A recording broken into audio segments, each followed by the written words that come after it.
I've always believed that life is made of choices. Every day we decide what to eat, what to wear, which street to take. But sometimes a choice is made for us. And that's when everything changes. It was a rainy Tuesday. Nothing special. I'd just finished work and stepped into the small café on the corner, the one with the worn-out leather chairs and the smell of cinnamon. I needed coffee and a quiet place to hide from the downpour. I ordered my usual, sat by the window, and pulled out my phone. That's when I noticed him. A man sitting 2 tables away, a half-empty cup in front of him. He wasn't looking at his phone or a book. He was just sitting there, staring out the window, like he was waiting for someone who would never come. I didn't think much of it at first. But then he turned his head and looked straight at me. Not a casual glance. A long, steady look, like he was trying to remember something. Or recognize me. I felt a strange shiver, but I looked away, pretending to read messages on my screen. A few minutes passed. I heard a chair scrape. He got up, walked past my table, and paused. I looked up. "Excuse me," he said. His voice was low, with a slight tremor. "Do I know you?" I blinked. "I don't think so. I've never seen you before." He tilted his head, studying my face. "Are you sure? You remind me of someone. From a long time ago." I smiled awkwardly, ready to dismiss him, but something in his eyes made me hesitate. They weren't the eyes of someone playing a cheap pickup line. They were searching, almost vulnerable. "I'm sorry," I said. "I think you've mistaken me for someone else." He nodded slowly, but didn't leave. Instead, he pulled out the chair across from me and sat down. I was about to protest when he said something that stopped me cold. "Your mother's name was Eleanor, wasn't it?" The world went quiet. My mother's name. The name I hadn't spoken in years. "How do you know that?" I whispered. He didn't answer right away. He looked down at the table, then back at me. "I knew her. A very long time ago." I stared at him, my mind racing. "My mother died when I was 18. She was a private person, rarely spoke about her past. I knew she'd grown up in another state, but beyond that, nothing." And here was a stranger in a rainy café, telling me he knew her. "Who are you?" I asked, my voice barely steady. "My name is James. James Corrigan." He paused, as if weighing his next words. "I was a friend of your mother's. A long time ago. Before you were born." I didn't know what to feel. Suspicion? Curiosity? The rational part of me said this was strange, maybe even dangerous. But another part, something deeper, whispered that I needed to hear what he had to say. "Why are you here?" I asked. He took a breath. "I've been looking for her for years. I lost touch after she moved. A few weeks ago, I found out she passed away. I'm sorry." He looked genuinely pained. "I came to the city to find her grave. And then, I saw you sitting here. You have her eyes. The same color, the same way of looking at the rain." My throat tightened. I didn't know what to say. "Can I buy you another coffee?" he asked. I nodded. We sat there for the next hour, and he told me things I'd never known. My mother, it turned out, had been a painter.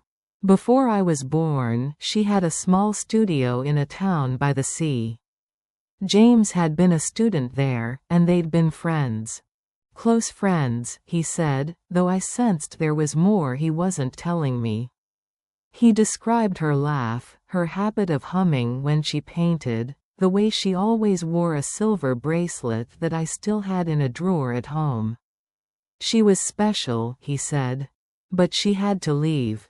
There were circumstances. She never explained why. I felt a lump in my throat. All my life I'd carried this image of my mother as a quiet, ordinary woman. But she had a whole life before me, full of color and mystery, and I never knew. Why didn't she ever tell me? I said, more to myself than to him. James shook his head. Some people want to leave the past behind. They think if they don't speak about it, it'll disappear. But it never does. He took a folded photograph from his wallet and slid it across the table. It was faded, creased at the edges. In it, a young woman stood in front of a canvas, laughing, with paint on her fingers. My mother. A version of her I'd never seen. Beside her stood James, young and smiling. I stared at the photo. She looks so happy. She was, he said quietly. Until she wasn't. I asked him what happened, but he shook his head. That's not my story to tell. If you want to know, you'll have to find it yourself. But I thought you should know that she was more than the woman you remember. She was brave. She was creative. And she loved you more than anything. She told me that in the last letter she sent. My eyes burned. I blinked hard. He stood up, leaving the photo on the table. I'm staying in town for a few days. If you want to talk again, here's my number. He wrote it on a napkin. I'm not looking for anything. I just wanted you to know that somewhere out there, there's a piece of her you never had. He walked out into the rain, and I sat there, watching him disappear through the fogged-up window. For a long time I didn't move. I looked at the photo, at her smile, at the world she'd kept hidden. And I realized that maybe she hadn't kept it hidden out of shame. Maybe she was protecting it. Or protecting me. That night I went home and pulled out the old box of her things from the back of my closet. Letters, photographs, a small journal. I'd never had the courage to look through it before. But now, for the first time, I opened it. The pages were filled with her handwriting. Sketches of landscapes, fragments of poetry, and names I didn't recognize. And toward the end, a short entry dated the year I was born. I have to let go of everything that came before. Not because I want to forget, but because I want to give my child a life without shadows. Someday, maybe, they'll understand. I closed the journal and held it against my chest. I thought about James, sitting alone in that café, carrying memories for decades. I thought about my mother, building a quiet life to protect me from whatever shadows she'd known. And I thought about the choices we make, to hide, to search, to open a door that's been closed for years. The next day I called the number on the napkin. James answered on the second ring. I'd like to know more, I said. About her. About what happened. He was quiet for a moment. Then, there's a town about 2 hours from here. That's where she lived before. I can take you there if you want. I looked at the rain-streaked window. When? Tomorrow. I didn't hesitate. I'll meet you at the café. 8 in the morning. He said he'd be there. I hung up and looked at my mother's photo one more time. Her smile seemed different now, not lost, just waiting.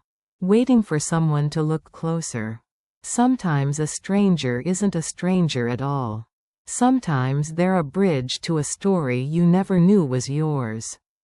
What would you have done if a stranger had sat down at your table and told you about a life you never knew?